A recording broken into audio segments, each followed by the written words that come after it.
السلام عليكم ورحمة الله وبركاته. نتمنى كل شيء بخير. اليوم وجد معكم جوج بيتزات، وحدة بيتزا باص صوص طوماط، وحدة بيتزا باص صوص كريم فريش. خليكم مع المقادير.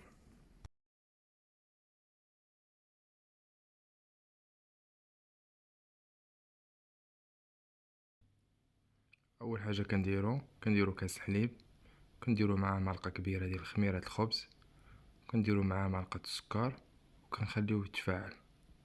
خليكم معايا.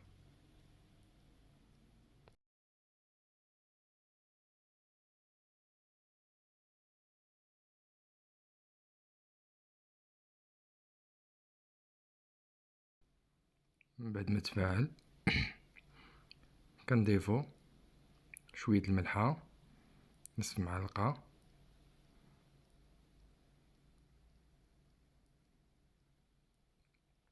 كنزيدو شوية زيت العود، كنديرو شوية الزعتر،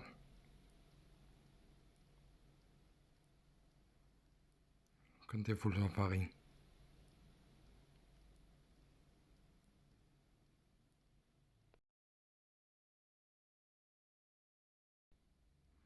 هانتوما العجين ديالنا كي كتخرج كندلكوها شويه وكنديروها ترتاح. هانتوما من رجعنا، هيا منيت خليناها ارتاحت. شوفوا العجين ديالنا كي خرجت.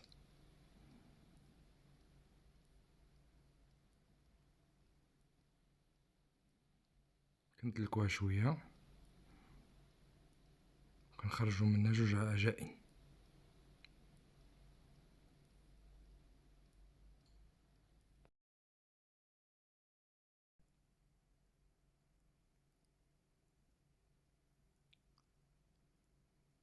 دابا غنبداو العمليه ديال نحطو صوص طوماط على البيتزا.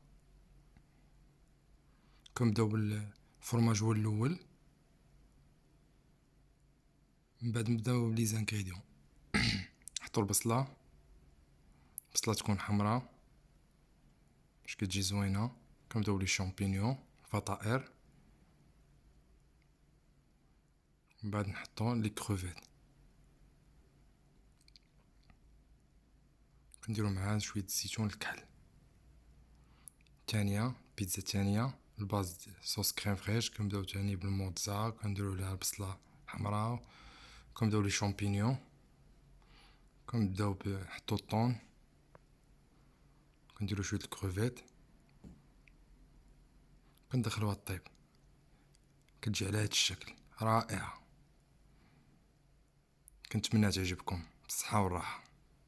متنساوناش بلي جيم ولي بارطاج.